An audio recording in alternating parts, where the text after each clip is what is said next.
ရဲ့ယေရှုတော်ကိုပြန်လဲချီးမွမ်းရအောင်တင်ကိုပို့ဆောင်ပေးတော်မူသောထိုဖခင်ရဲ့ယေရှုတော်ကိုချီးမွမ်းရအောင်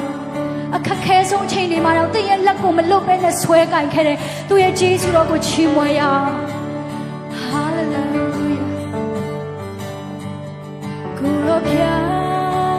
ကောင်းမြတ်ကြောင့်လို့စဉ်းစားရင်မကုန်နိုင်ဘူးကျွန်တော်ရဲ့တတ်တာတဲ့အချိန်တွေတိုင်းကျွန်တော်ရဲ့ရမှာရှိတဲ့မမြင်နိုင်တဲ့အနည်းနာလေးမှာပဲဒီလိုခေတ်ချမျိုးပဲလာလိုက်တော့ရှာမယ်အမေဆုံးကိုလည်းဘယ်တော့မှမဖြစ်ပဲခဲ့ယုံကြည်စွာကိုယ်စားသူတွေကိုတော့ရှင်အသေးရှိရဲ့မရေရအောင်ငယ်တော့သူတွေကြောက်ဆောင်ရဲ့ရှုကိုလုံးကစက်ကသူတွေကျိုးဆုံးတဲ့ကလုံးနဲ့စေတေချာတဲ့အနာကကိုပေးစွမ်းနိုင်တဲ့ကိုလုံးကယေရှု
ထပ်ပြောရ